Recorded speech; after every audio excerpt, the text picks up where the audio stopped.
As what I said a while ago, we have invited one Republican and one Democrat who would give us the platform on why we would vote for a Democrat White House or why we would vote for a Republican White House. But regardless if it's a Democrat White House or a Republican White House, what we're asking for is how could Filipinos be appointed in the executive departments. And one request that we're asking for is how could we have, this time, how could we have one Filipino-American that could be a cabinet secretary under a Republican White House or under a Democrat White House. So let's start on welcoming. This is at no preference. You know, I asked both of them who would speak first, and they said no preference. So what I did was just like I did like a toss coin, and whoever would be the first one. So let us welcome. This is at no preference, okay? Shawn Steele.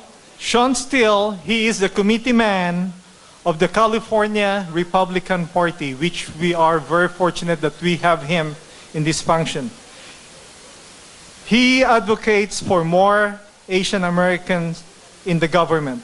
Shawn is a former chairman of the California Republican Party. Let us all welcome Shawn Steele.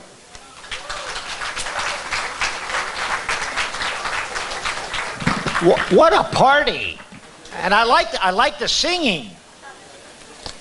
Now, you know, first of all, I didn't know that they were going to, have a Democrat and a Republican type of thing.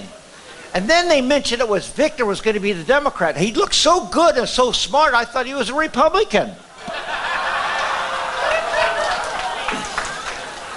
Victor gets 50 points in my book.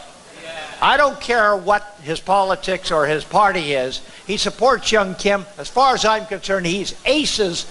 He's above almost everybody else, so I like him. He's a friend. A couple of things. How do we get Filipinos in the government? Well, we have 5% of Filipinos make up California. Filipinos are underrepresented in California in both parties. And it has to happen on the local level. Tony Cartagena is one of our original founders, mayor 4 times in Walnut, a solid Republican. And now we have a couple of others. Victor, of course, he's in the wrong party, but that's just temporary. It's temporary. It's going to, when we get him that cabinet appointment, he'll have to change party registrations in the Trump administration. But we have Jose Estevez from Milpitas, one of the larger towns in the Bay Area, has been a Republican mayor since 2002, and he's a leading light. And then the newest one is Chris Cate in San Diego, and he represents a big district in San Diego that used to be kind of on the left side, but now he's moved it on the right. So watch out for Chris Cate. Cate, C-A-T-E. If you don't know him, he's a very good young guy, and we're very excited about him. And he's somebody that is very well known in San Diego, very close to mayor. But I give you 2 reasons.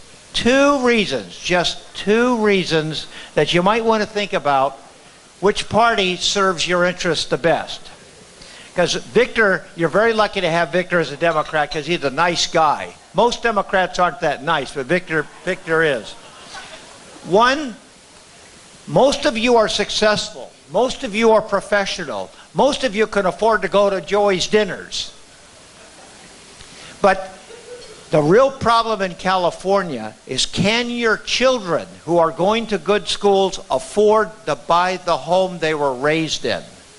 And too many of our children are leaving California because the opportunities and the push against the middle class is making it too expensive just to buy a home the way that you could buy it, the way that I could buy it. That worries me a lot. It's those states that have, like Texas and Tennessee and now Michigan and Wisconsin and Ohio, they have better opportunities and much better housing, and that's where our children are going to. Ask yourself why. But on national security, this is the other big issue. Who do you feel safe with? For 400 years, Filipinos have been dealing with Islamists to the far south, among the Moros. This is not new for Filipinos. They understand the problems with extreme Islamic fundamentalism. Now America is just beginning to learn about it for the last 20 years. Who do you trust to protect America and the Philippines? And who do you trust? You see the Chinese, out of nowhere, build an island next to your country, hundreds and hundreds and hundreds of miles from their land, but next to the Philippines.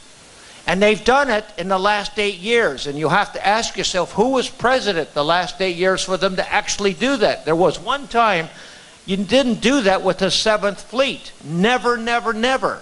So who do you trust has the best interest of the future of the Filipinos and the best interest of America for security? So you look at yourself, economic security, you look for yourself, foreign and international security, and I think the decision is easy.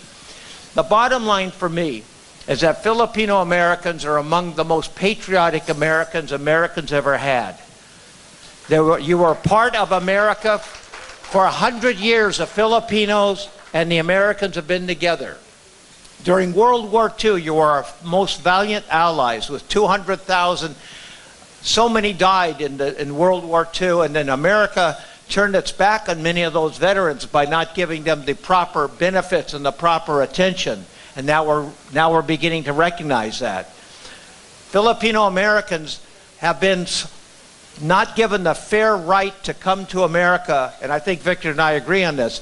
We should not restrict Filipino immigration to America because they have proven to be solid, good Americans, and too many Filipinos wait 10, 20 years just to get through immigration.